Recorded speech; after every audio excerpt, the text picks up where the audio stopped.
So hello everyone, myself Loken Singh and welcome back to my YouTube channel maths by Loken. और हम लोग वैसे तो यहाँ भी पढ़ते हैं CBSE class 9th NCERT mathematics chapter number 2 polynomials. ठीक है, हम लोग यहाँ पे बेसिकली एनसीईआरटी मैथमेटिक्स को कवर करते हैं, लेकिन क्योंकि एनसीईआरटी से फैक्टराइजेशन जो है पॉलिनोमियल्स का जो फैक्टराइजेशन टॉपिक है वो तो खत्म हो चुका है, ठीक है, एनसीईआरटी से। लेकिन हमने पहले ही बताया था कि जो फैक्टराइजेशन है वो इतना ब्रॉड टॉपिक है, उसमें इतने वैरायटी ऑफ क्वेश्चंस हैं कि उसको सिर्फ एक एक्सरसाइज में कवर कर पाना बहुत ही मुश्किल है। वो बस जस्ट फॉर्मेलिटी है और कुछ नहीं है। तो जैसे कि एनसीईआरटी की जो एक्सरसाइज थी 2.4 उसमें कवर तो कर दिया हमने उसमें, लेकिन वही ना कि 7 से 8 क्वेश्चन हो पाए, ठीक है। लेकिन जब एग्जाम में आएंगे तो सिर्फ ये 7 से 8 क्वेश्चन सॉल्व करने से आपको भला नहीं होने वाला, ठीक है। तो उसके लिए आपको एडिशनल बुक की हेल्प लेनी पड़ेगी, ठीक है। एडिशनल बुक्स आप चाहे RS अग्रवाल हैं, ML अग्रवाल हैं, RD शर्मा है। वैसे देखा जाए तो 9th और 10th के लिए RS अग्रवाल बेस्ट है, ठीक है। और फिर 11th 12th के लिए आपके लिए RD शर्मा बेस्ट है, ठीक है। लेकिन ML अग्रवाल भी जो बुक आई है फिलहाल 2-3 साल से आई है, स्कूल में चला रहे हैं लोग, तो उसमें भी क्वेश्चंस काफ़ी अच्छे लेवल के हैं, ठीक है। तो उनसे भी कुछ क्वेश्चंस हम लेंगे। तो फिलहाल आज जो हमारा टॉपिक रहेगा वो रहेगा फैक्टराइजेशन ऑफ पॉलिनोमियल्स, और क्वेश्चंस हमारे रहेंगे कहाँ से? RS अग्रवाल से, ठीक है। क्योंकि काफ़ी सारे क्वेश्चंस होते हैं जो कि डाउट होते हैं फैक्टराइजेशन में, बच्चे नहीं कर पाते हैं। सिर्फ एनसीईआरटी के साथ क्वेश्चन लगा लिए तो उससे कुछ होने वाला नहीं है, ठीक है। तो आज हम लोग कवर करेंगे फैक्टराइजेशन फ्रॉम RS अग्रवाल, ठीक है। तो एक्सरसाइज जो है जो चैप्टर नंबर 3 है factorisation of polynomials RS Agarwal में, तो इसमें जो एक्सरसाइज 3A एंड 3B है वो भी वैसे इंपॉर्टेंट है देखा जाए तो, बट हम लोग ना 3C थोड़ा पहले 3C से स्टार्ट करते हैं। 3C जो है उसमें काफ़ी सारे क्वेश्चंस हैं, अच्छे क्वेश्चंस हैं, तो वहाँ से हम लोग उठाते हैं। तो एक्सरसाइज जो है 3C आज हम लोग सॉल्व करेंगे, एक्सरसाइज 3C,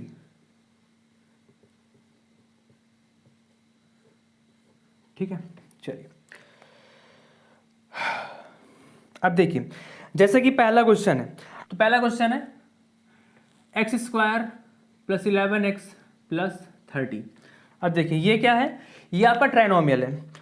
और जब एनसीईआरटी में हमने फैक्टराइजेशन बताया था 2.4 का जो क्वेश्चन नंबर 4 था उसमें ट्राइनोमियल्स के ही फैक्टराइजेशन थे, तो उसमें हमने बताया था कैसे इसको फैक्टराइज करते हैं, by splitting the middle term, ठीक। तो ये वाला वैसे ही उसी टाइप का कुछ क्वेश्चन है। यहाँ पे कोफिशिएंट देखेंगे 1 × 30 है ना, और 30 आना चाहिए मल्टीप्लाई करने पे, और प्लस करने पे कितना 11। तो ये क्वेश्चन तो आप आसानी से कर लोगे, ठीक है। हम लोग वही क्वेश्चन उठाएंगे जो अभी तक एनसीईआरटी में हम लोग नहीं सॉल्व कर पाए, तो वैसे क्वेश्चन हम लोग उठाना है, ठीक है। तो देखिए first, second, third, fourth, fifth, ये सारे क्वेश्चन वैसे ही हैं। जो हमारा क्वेश्चन नंबर 6 है, क्वेश्चन नंबर जो 6 है, यहाँ पे हम लोग थोड़ा अलग क्वेश्चन लेंगे ना, वही क्वेश्चन बार बार सॉल्व करेंगे, क्या मतलब, टाइम वेस्ट होना है बस और कुछ नहीं। 6 नंबर है x² + 2√3x - 24, ठीक है। अब ये थोड़ा सा अलग इसलिए क्योंकि इसमें रूट है, स्क्वायर रूट है ना। तो चलिए,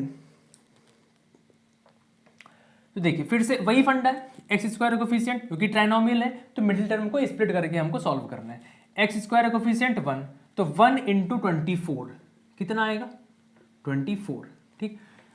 और उसके बाद क्या है यहाँ पे माइनस, तो माइनस करने पे क्या लाना है हमको? 2√3 लाना है। इस बार हमको 2√3 लाना है, ठीक है। तो अब एक चीज ध्यान दीजिए कि ऐसे हमको सिंपल नंबर लाने होते थे, लेकिन यहाँ पे मतलब रेशनल नंबर लाने होते थे ना, 2, 3, 4, 6 ऐसा करके, लेकिन यहाँ पे क्या है, √3 है एक साथ में, मतलब कि ये जो नंबर है वो हमारा इर्रेशनल है। अब इर्रेशनल नंबर लाना है, तो अब उसको कैसे लाएंगे? तो देखिए एक बात ये ध्यान रखिए कि जैसे यहाँ पे रूट के अंदर जो भी है, रूट के अंदर जो भी नंबर है, तो इसके अकॉर्डिंग हम लोग इस नंबर को ब्रेक करेंगे, इसके अकॉर्डिंग। देखिए क्योंकि हमको 24 को ही ब्रेक करना है, कि ऐसे दो नंबर चूज करने हैं कि उनको मल्टीप्लाई करने पे 24 आए और माइनस करने पर 2√3 है, ठीक है।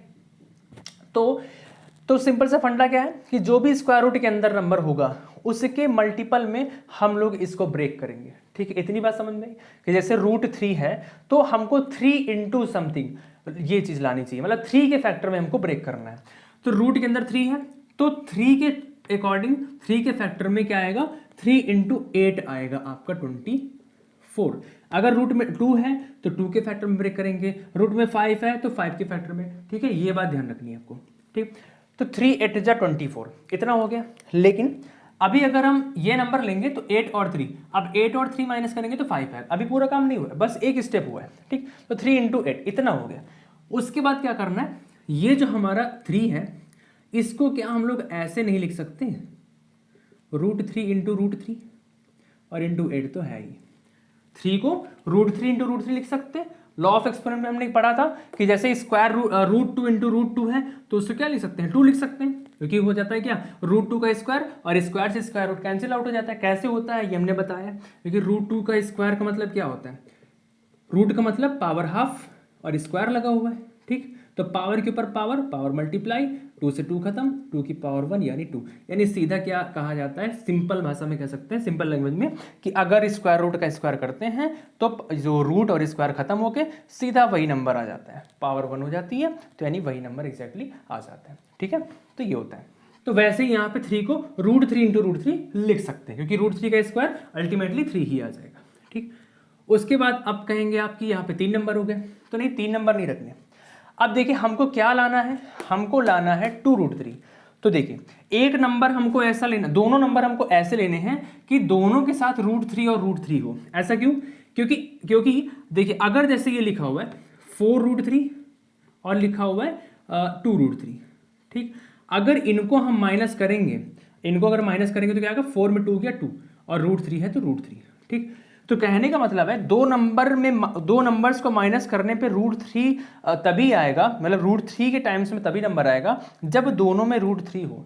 जैसे x और x वाले टर्म माइनस होते हैं, जैसे 6x माइनस 4x तभी 2x आएगा, है ना। x और x वाले माइनस होंगे तो x आएगा, y और y माइनस होंगे तो y वाला आएगा। तो यानी √3 के टर्म में डिफरेंस कब आएगा, जब √3 और √3 के टर्म में ही नंबर को सेपरेट किया जाए, मतलब जो भी नंबर हो वो √3 के टर्म में हो तभी उनको सेपरेट करेंगे तो √3 के टर्म में नंबर आएगा, और हमको यहाँ पे √3 के टर्म में ही नंबर लाना है। ठीक है, तो ये चीज़ है। तो ये ध्यान रखना है आपको कि जो भी दो नंबर्स आएंगे वो दोनों के दोनों नंबर √3 और √3 के टर्म में रहेंगे, इसीलिए हमने यहाँ पे 3 को ब्रेक किया है 2 टाइम्स √3 में। ठीक है, तो चलिए ये हो गया। अब हमको क्योंकि लाना है 2√3। ठीक है, तो अब 8 को फिर से ब्रेक करेंगे, 8 को ब्रेक करेंगे। अब 8 को क्या लिख सकते हैं, 4 इंटू 2, ये भी 24 रहेगा। 8 को क्यों ब्रेक करेंगे, क्योंकि √3 के टर्म में 2 नंबर चाहिए ना, है ना। तो ये √3 और √3, तो यहाँ से 2 नंबर निकल गए। अगर दो नंबर निकल आएंगे तो एक को एक के साथ लगा लेंगे और एक को एक के साथ लगा लेंगे। ठीक है, अब यहाँ पे देखिए 2 टाइम्स √3 है और ये एक 4 है एक 2 है, तो एक √3 को एक 4 के साथ लगा लेंगे और एक √3 को एक 2 के साथ। खैर ये तो हमने बाई गेस ऐसे लिख दिया था, बट यहाँ पे तो अल्टीमेटली वही नंबर आ गया। ठीक है, तो ये हो गया √3 इंटू 4, तो एक नंबर ये हो गया 4√3 और √3 इंटू 2 एक नंबर ये हो गया 2√3। तो देखिए इस तरह से आपके फैक्टर बन गए।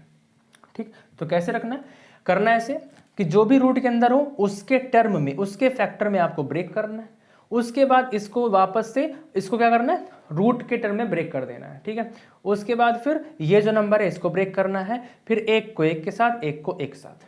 ठीक है, ऐसे करना है। तो दो नंबर मिल गए 4√3 और 2√3, तो स्प्लिट करके लिख दीजिए 2√3 को 4√3 माइनस 2√3 और ये आगे x माइनस 24। ठीक, वैसे ही करेंगे plus 4√3x minus 2√3x minus 24। अब पेयर बन गई, सॉरी x पेयर बना लीजिए, अब पेयर में कॉमन कर लीजिए। ठीक, अब देखिए इन दोनों में कॉमन x तो रहेगा ही, और देखिए यहाँ पे 1 है, यहाँ पे 4√3 है, तो 1 और 4√3 में 1 और 4√3 में 1 ही कॉमन आएगा, और 1 को हम लोग लिखते नहीं है अगर x साथ में है तो यहाँ क्या बचेगा, x बचेगा, यहाँ क्या बचेगा 4√3 बचेगा। ठीक है, अब दोनों में क्या है, माइनस है, इधर दोनों में क्या है, प्लस है, तो दोनों को रिवर्स करना है तो माइनस कॉमन कर लेंगे। ठीक, x दोनों में है नहीं तो x कॉमन होगा नहीं। अब देखिए 2√3 और 24 इन दोनों में कॉमन क्या होगा, इन दोनों में कॉमन क्या होगा, कोई ऐसा नंबर है जो दोनों को डिवाइड कर दे। देखिए अगर यहाँ से ध्यान से देखिए तो 2√3 जो है वो तो खुद को तो डिवाइड करेगा ही, लेकिन 2√3 24 का भी एक फैक्टर है ना, 24 का भी एक फैक्टर है। यानी अगर 2√3 को इधर ले जाएं 24 के डिवाइड में तो क्या आएगा 4√3, यानी अगर 2√3 से डिवाइड करेंगे तो आएगा 4√3। तो यानी 2√3 उसको भी डिवाइड कर देगा तो उसको हम लोग कर लेंगे कॉमन। ठीक, यहाँ बचेगा x और प्लस यहाँ बचेगा 4√3। ठीक, अब दोनों ब्रैकेट में सेम चीज़ बन गई, कॉमन कर लेते हैं, x प्लस 4√3, यहाँ बचा x और ये माइनस का 2√3। बस यही हो गया आपका आंसर, सिंपल। ठीक है, नोट कर लीजिए, फिर आगे बढ़ते हैं। अब देखिए हम लोग फोकस स्क्वायर रूट नंबर वालों पे ही करेंगे, ठीक है, क्योंकि वही थोड़ा सा अलग है। अब जैसे एक और देख लेते हैं 10 नंबर, थोड़ा सा और क्लियर हो जाएगा। 10 नंबर देखते हैं, है x² प्लस 7√6x प्लस 60। ठीक है, यहाँ पे 1 कॉफिशिएंट है, यहाँ पे 60 है, 1 × 60 क्या आएगा 60, प्लस साइन है, प्लस करने पे क्या आना चाहिए 7√6। ठीक है, हमने क्या कहा था, जब भी जो भी स्क्वायर रूट के अंदर नंबर होता है उसके फैक्टर में इसको ब्रेक करते हैं। क्या है 6 है, तो 6 इंटू कितना करेंगे 6 × 10, 10 6 60 होता है, तो 6 × 10 ये ब्रेक हो गया 60 में। ठीक है, फिर यह करना है 6 को स्क्वायर रूट के फॉर्म में ब्रेक करना है, क्योंकि जो भी 2 नंबर होंगे अब इस बार ऐड करने पे रूट से 6 के टर्म में आना चाहिए। तो जो भी नंबर होंगे वो रूट 6 के टर्म में होंगे तभी वो ऐड होंगे, नहीं तो नहीं ऐड होंगे। ठीक है, ये बात तो आपको पता है। तो 6 को ब्रेक करेंगे √6 × √6 और इंटू 10। ठीक, फिर 10 के फैक्टर कर लेंगे, 5 × 2 एक ही फैक्टर होता है। जिस नंबर में 2 से ज़्यादा फैक्टर हो सकते हैं फिर उसमें देखते हैं कि किसको ऐड करने पे 7 आना चाहिए। ठीक है, फिर उसी हिसाब से लेते हैं। जैसे यहाँ पे 5 और 2 को ऐड करने पे 7 आ जाएगा, तो क्या करेंगे एक 5 को इसके साथ लगा लेंगे और एक 2 को इसके साथ लगा लेंगे, तो एक नंबर बन गया 5√6 और एक नंबर बन गया 2√6। क्योंकि अगर लिखा x × y × z × t, तो इसको हम चाहे ऐसे लिखें x y × z t, चाहे x × z × y × t, कुछ भी लिखें। मल्टीप्लाई में है, मल्टीप्लाई में ऑर्डर इधर उधर कर सकते हैं। ठीक है, तो ये हो गया 60। तो एक नंबर 5√6, एक नंबर 2√6, तो ये हो गया 5√6 प्लस 2√6 प्लस 60। ठीक, तो x² प्लस 5√6x मल्टीप्लाई करेंगे अंदर 2√6x प्लस 60, कॉमन करेंगे फिर x², दोनों में कॉमन क्या है x² और x में छोटी पावर x कॉमन है, तो ये बना x और यहाँ पे 5√6, क्योंकि 1 और 5√6 में 1 ही कॉमन था और 1 को x के साथ लिखते नहीं है, प्लस अब इन दोनों में x तो है नहीं, x कॉमन मिलेगा नहीं। 2√6 और 60 में कौन सा कॉमन मिलेगा, क्योंकि यहाँ पे देख सकते हैं आपकी 2√6 जो है वो 60 का फैक्टर है ना, तो 2√6 से जब डिवाइड करेंगे तो क्या आएगा 5√6, तो यानी 2√6 इसको डिवाइड कर देगा। अरे क्योंकि अगर 4 × 3 = 12 होता है, तो अगर 12 को 3 से डिवाइड करेंगे तो 4 ही तो आएगा ना, तो वही चीज़ तो है, कुछ अलग थोड़े है। तो 2√6 कॉमन लिया, तो x और प्लस 60 डिवाइड करने पे जैसे यहाँ 3 से डिवाइड किया तो 4 आया, वैसे इससे डिवाइड करेंगे तो ये आएगा क्या 5√6। ठीक, दोनों में सेम चीज़ बन गई, कॉमन फर्दर ले लेंगे, यहाँ क्या बचा x और यहाँ 2√6, बस हो गया सॉल्व। इतना आसान है, कर लीजिए नोट, फिर आगे बढ़ते हैं। अब क्वेश्चन नंबर 13 ऐसे ही है, वो आप कर लीजिएगा। ठीक है, फिर आगे स्क्वायर रूट जो है 18 में है। अच्छा, क्वेश्चन नंबर 17 है आपका। 17 में क्या है लिखा है 6 - x - x²। इसमें थोड़ा सा उल्टा पुल्टा हो गया। उल्टा पुल्टा क्या, जो x², ऐसे स्क्वायर वाला टर्म जो होता है वो पहले होता है और पॉजिटिव होता है, बट इसमें क्या है बाद में है और नेगेटिव में है। तो क्या करना है अपने को, करना ये है कि क्योंकि जब भी क्वेश्चन सॉल्व कीजिएगा तो जो भी स्क्वायर वाला टर्म होता है यानी बड़ी डिग्री वाला जो भी टर्म होता है उसको हमको पॉजिटिव रखना है और पहले रखना है। ठीक, तो यहाँ पे क्योंकि नेगेटिव है तो क्या करेंगे, प्लस बनाने के लिए, पॉजिटिव बनाने के लिए हम माइनस कॉमन कर लेंगे। माइनस कॉमन करेंगे तो 6 जो है वो माइनस का हो जाएगा, x जो है प्लस का हो जाएगा और x² प्लस का हो जाएगा। ठीक, उसके बाद माइनस कॉमन बाहर रखिए और x² को पहले लिख लीजिए, x² + x - 6। ठीक, अब बस अब जो भी है इसको by splitting the middle term solve कर लीजिए और माइनस बाहर लगा रहेगा, बस सिंपल है। ठीक है, चलिए आगे बढ़ते फिर आगे स्क्वायर रूट वाले 22 हैं, फिर 24 हैं, 23 भी है, ये सब वैसे ही लग जाएंगे। अब आगे आते हैं 36 पे। देखिए 36 में क्या है, इसमें दोनों में रूट है, दो नंबर्स में स्क्वायर रूट है। तो अब देखिए इसको देखते हैं। उम्मीद है कि अभी तक क्वेश्चन आपको समझ में आ रहे होंगे, नहीं आ रहे हैं तो एक बार वीडियो को बैक करके देख लीजिएगा, बहुत आसान है, आराम से आपको समझ में आ जाएगा। कभी कभी चीज़ें एक बार देखने में समझ में नहीं आती। ऑफलाइन भी कोचिंग आप पढ़ते हैं तो कभी कभी होता है कि पहली बार में नहीं समझ में आया तो दोबारा पूछ लिए, तो वैसे ही आप दोबारा इसको बैक करके देख सकते हैं। ठीक है, वीडियो को। क्वेश्चन है √5x² + 2x - 3√5। ठीक है, देखिए ये तो बहुत ही आसान है। क्या करना है, पहला टर्म और आखिरी टर्म दोनों को मल्टीप्लाई करना है, √5 × 3√5।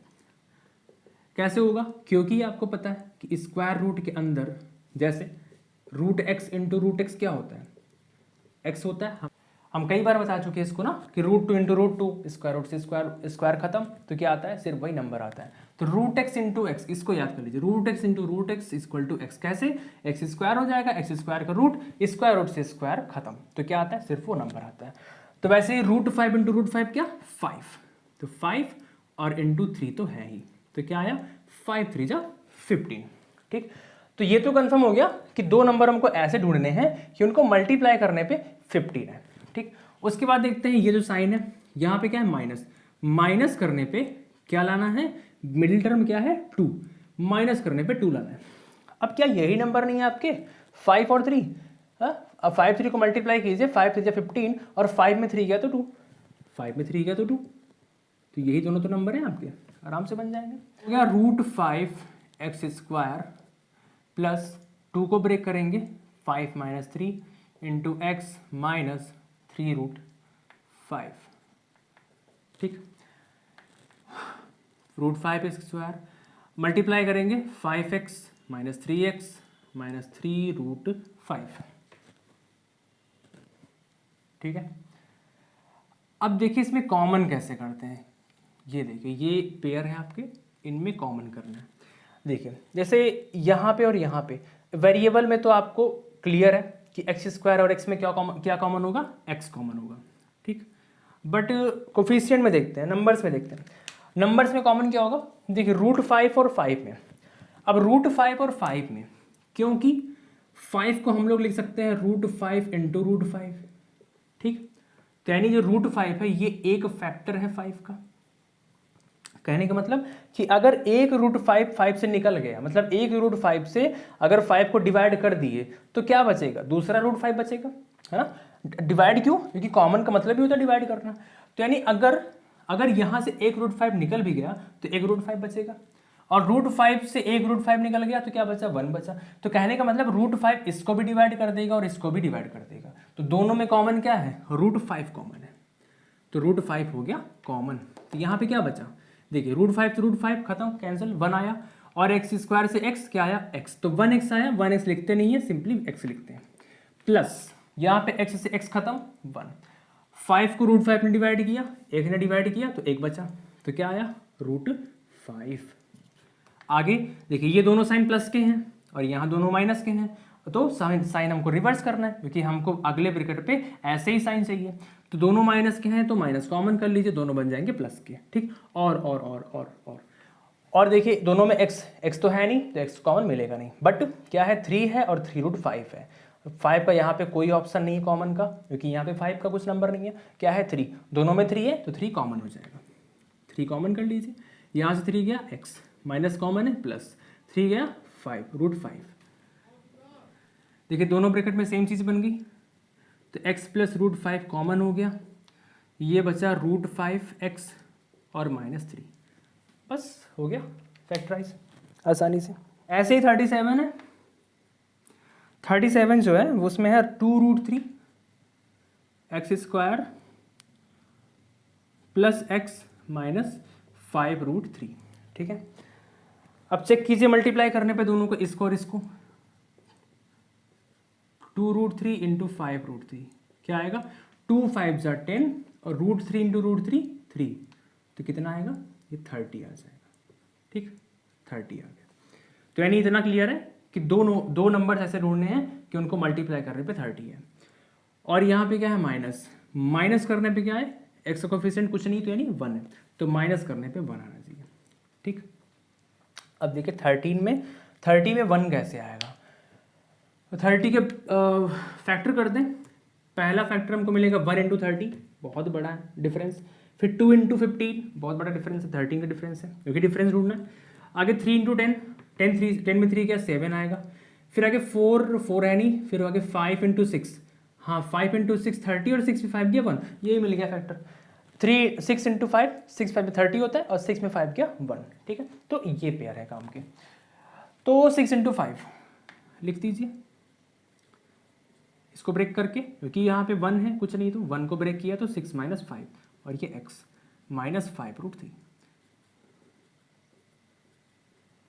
प्लस से मल्टीप्लाई प्लस x से, तो प्लस 6x माइनस 5x और माइनस का 5√3। ठीक है, दोनों में कॉमन ढूंढते हैं, इनमें एक्स स्क्वायर और x में तो x कॉमन मिलेगा। अब देखिए 2√3 और 6 में क्या कॉमन मिलेगा। देखिए अगर 6 को लिखे ध्यान से, ऐसे करके देख लीजिएगा आप, ठीक है, नहीं तो ऐसे गलती हो जाएगी बिना किए। 6 को लिख सकते हैं 2 इंटू 3। अब क्योंकि यहाँ पे √3 का नंबर है, तो एक बार 3 को ब्रेक करके देख लेते हैं। इसको ब्रेक करेंगे तो √3 इंटू √3 लिखेंगे।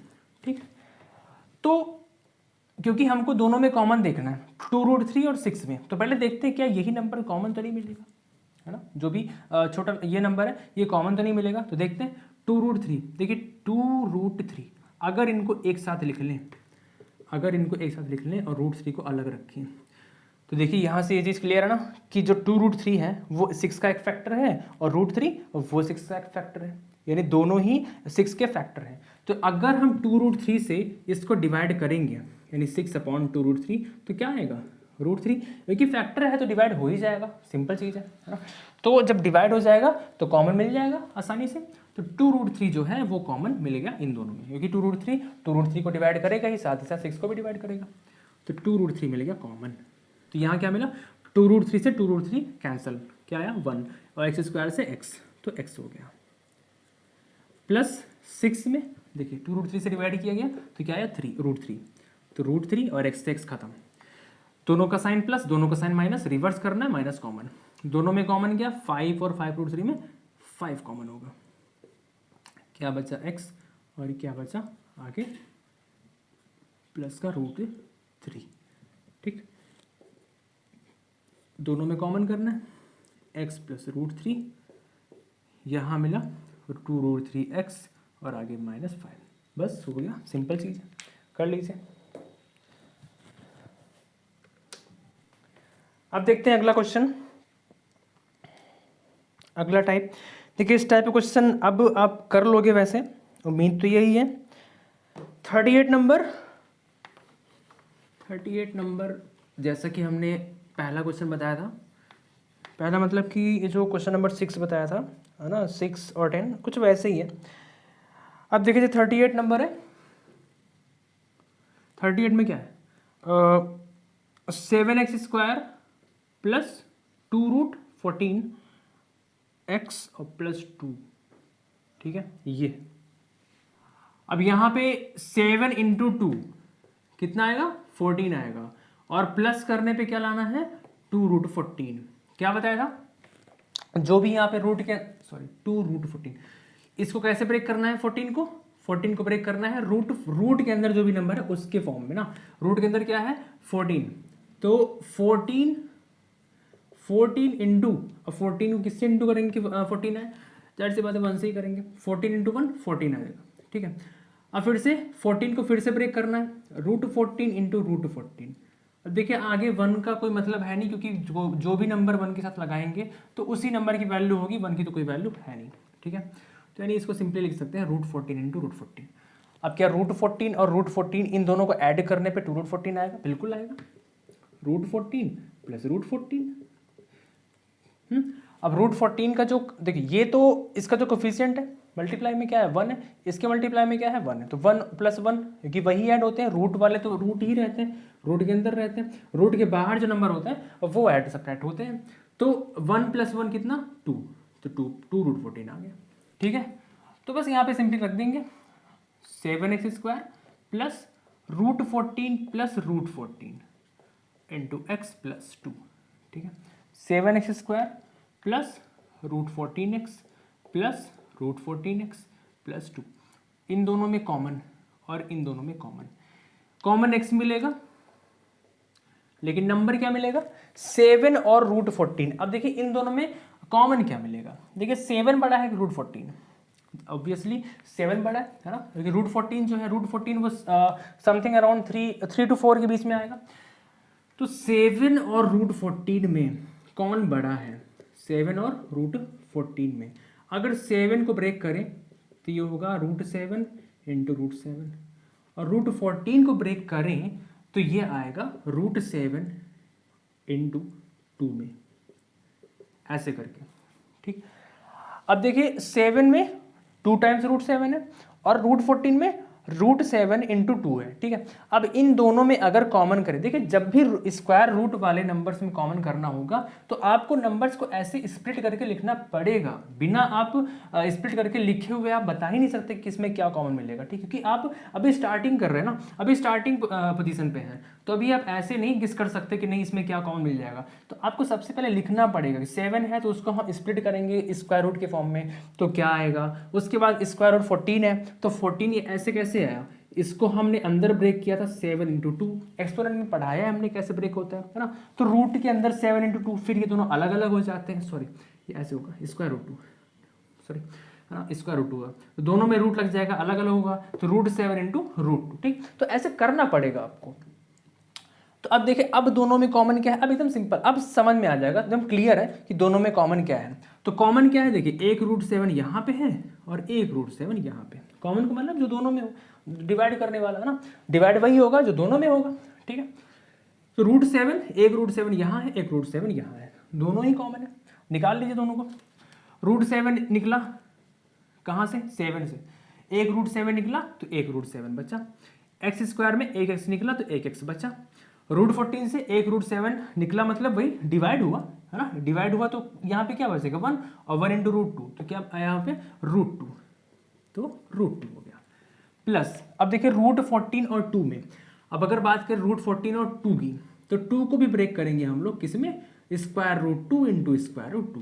ठीक, अब अगर बात करें √14 और √2 में, तो इन दोनों में कॉमन क्या है, देखिए एक √2 ये है, एक √2 ये है, दोनों में ही एक एक √2 कॉमन है, तो √2 कॉमन कर लेंगे, x का कोई चांस नहीं है हाँ, क्योंकि x एक में है इसमें है नहीं, तो √2 कॉमन मिलेगा, तो यहाँ क्या बचा, √2 निकला तो √7 बचा, √7x प्लस यहाँ से एक √2 निकला तो एक √2 बचा।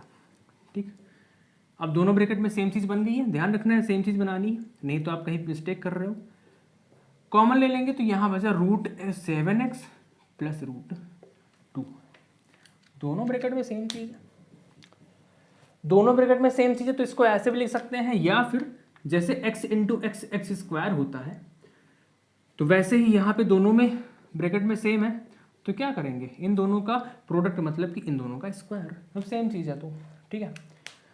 तो ये हो गया, इसको भी नोट कर लीजिए, फिर आगे बढ़ते हैं, आगे देखते हैं क्वेश्चन अलग टाइप का। तो स्क्वायर रूट वाले ये तो हो गए। अब देखिए अभी तो वैसे काफ़ी टाइप्स के क्वेश्चन बचे हैं लेकिन एक टाइप हम लोग ये देख लेते हैं। देखिए 42 हमने देखा था, अभी कौन सा देखा था, 40 हमने देखा, 38 देखा था, सॉरी 38 देखा था ना, 38 देखा था, 39 देख लेते हैं एक बार, 39 देख लेते हैं। 39 में है 6√3x² माइनस 47x प्लस 5√3।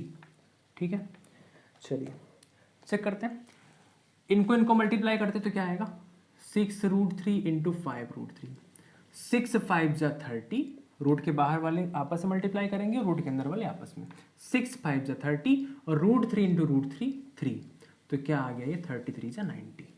ठीक है, इतना आ गया। तो ये क्लियर है कि दो नंबर ऐसे लाने हैं जिनको मल्टीप्लाई करने पे 90 है, ठीक है। उसके बाद फिर अब आगे क्या है, प्लस उन्हीं दो नंबर्स में क्या है कि प्लस करने पे 47 है, प्लस करने पे 47 है। अब थोड़ा सा बड़ा नंबर है यहाँ पे ना, 90 के थोड़े से बड़े फैक्टर हैं। अब देखिए 90 है, 90 के फैक्टर अगर करेंगे, क्योंकि 47 जो है लाना है ना दोनों को ऐड करने पे, 90 का अगर फैक्टर देखें तो पहला फैक्टर बनेगा 90 बन जा। अब 90 और 1, 91 को ऐड 90 और 1 को ऐड करेंगे तो 91 आ जाएगा, ठीक, वो होगा नहीं। 90 का दूसरा फैक्टर करते हैं 2 टाइम्स, है ना, 2 से डिवाइड करेंगे 90 कितना आएगा, कितना आएगा, 2 4 जा 8, 2 5 जा 10, 45, 2 इंटू 45, 2 इंटू 45, तो 45 और 2, ये देखिए 45 और 2 को ऐड करेंगे तो 45 प्लस 2 कितना, 47 आ जाएगा। तो यानी यही तो पेयर हमारे काम का है कि दोनों को मल्टीप्लाई करने पर 90 भी आ रहा है और ऐड करने पे 47 भी आ रहा है, बस यही चाहिए हमको। तो 47 का हमको स्प्लिटिंग मिल गया 45 प्लस 2 में, ठीक। लिख लेते हैं यहाँ पे equal to 6√3x² minus 45 plus 2 plus 5√3, ठीक है। तो 6√3x² माइनस से मल्टीप्लाई करने का मतलब है कि साइन रिवर्स हो जाने, x है सॉरी यहाँ पे, तो माइनस 45x और माइनस 2x और प्लस 5√3, ठीक है। अब फिर से कॉमन लेने पर ध्यान देते हैं, इन दोनों में कॉमन x तो रहेगा ही रहेगा। अब 6√3 और 45 में देखते हैं कौन सा कॉमन है। तो देखिए 6√3 तो कॉमन मिल सकता है, तो 6√3 जो है वो कॉमन कब मिलेगा, जब वो 45 का एक फैक्टर होगा। तो चेक करते हैं 45 का फैक्टर है या फिर नहीं है। तो 45 का फैक्टर देखिए, 6 तो फैक्टर नहीं होगा, क्यों, क्योंकि 6 7 जा होता है 45 और 6 8 जा होता है 48, 45 उसमें नहीं आता, ठीक। तो देखते हैं अब यहाँ पे √3 है, और √3 जब होता है, जब मतलब कि रूट के अंदर जो भी नंबर है उसके अकॉर्डिंग हमको ब्रेक करना है ना। तो यहाँ पे क्या है 3 है, तो 3 के अकॉर्डिंग ब्रेक करेंगे, तो 3 से मल्टीप्लाई करेंगे तो इतना आएगा 15, तो 15 इंटू 3, है ना, मतलब सॉरी इसको 3 से डिवाइड करेंगे तो क्या 15, तो 15 3 जा, जो भी स्क्वायर रूट के अंदर होता है उसी अकॉर्डिंग हम लोग ब्रेक करते हैं। तो 15 3 जा हो गया, 15 3 जा हो गया। अब क्योंकि √3 के अकॉर्डिंग ब्रेक करना है, कॉमन लेना है ना, तो कॉमन में एक √3 मान लीजिए यहाँ से निकलेगा, तो देखते हैं इसमें भी √3 है या फिर नहीं है। अगर इसमें √3 होगा तब तो फिर कॉमन मिल जाएगा, नहीं होगा तो कोई बात ही नहीं है। तो 15, तो इसीलिए कहते हैं आपको ब्रेक करके लिखना पड़ेगा, ठीक है। 3 है, 3 को ब्रेक करेंगे √3 इंटू √3 में, ठीक। 15 को फर्दर ब्रेक करेंगे 5 इंटू 3 में, बस अब नहीं ब्रेक होगा, इससे ज़्यादा ब्रेक नहीं हो सकता, ठीक। देखिए 5 है 3 है, यहाँ पे जो है 6√3, 6√3 को अगर ब्रेक करेंगे तो 2 3 जा 6 और आगे √3। अब देखिए दोनों में कॉमन क्या है, 3 इसमें, 3 इसमें, √3 इसमें, √3 इसमें, 2 इसमें नहीं है, 2 इसमें नहीं है, तो मतलब 3 और √3 यही दोनों में कॉमन है। तो अगर यहाँ से 3 और √3 निकाल देते हैं तो क्या बचता है 5√3, ठीक। तो 3√3 जो है वो दोनों में कॉमन है, कॉमन कर लेते हैं। तो जब 3√3 यहाँ से निकला तो क्या निकला, क्या बचा 2 इंटू एक्स, माइनस यहाँ से निकला तो क्या बचा 5√3, ठीक। ऐसे आपको करना पड़ेगा, थोड़ा सा लेंदी लग रहा होगा, बट अगर आप ऐसे नहीं करोगे तो गलत हो जाएगा, ठीक। आगे फिर माइनस कॉमन लेने की जरूरत है क्या, 2x माइनस का है 2x प्लस का, ऑब्वियसली रिवर्स है तो रिवर्स करना पड़ेगा, तो माइनस कॉमन कर लेंगे। और 2 और 5√3 में जाहिर सी बात है कुछ कॉमन नहीं मिलेगा, क्योंकि ये है एक ऑड नंबर, ये है एक इवन नंबर और ये है ऑड नंबर, और ऑड और इवन में 1 के अलावा कुछ कॉमन हो ही नहीं सकता, ठीक। तो सिर्फ 1 कॉमन लेंगे, एक्स वैसे भी नहीं होगा कॉमन, तो 1 का मतलब जो नंबर जैसे है वैसे ही रहेगा, बस माइनस कॉमन लिया है तो साइन रिवर्स हो जाएंगे।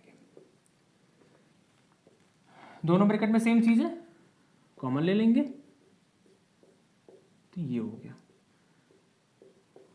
ठीक है। चलिए ये हो गया आपका। चलिए ठीक है, इस वीडियो में इतना ही रखते हैं, ये तो काफ़ी लेंदी हो जाएगा, है ना, वीडियो पे काफ़ी बड़ा हो जाएगा, बड़ा नहीं रखना है। तो अभी तो काफ़ी वैरायटी बचे हैं इस क्वेश्चंस के, है ना, काफ़ी सारे क्वेश्चन, 67 क्वेश्चन हैं इसमें। तो चलिए ठीक है, फिलहाल के लिए इतना ही रखते हैं और बाकी फिर देखेंगे अगली वीडियो में ना। तो चलिए ठीक है, फिर मिलते हैं अगली वीडियो में। ओके, तब तक के लिए bye bye, see you, take care.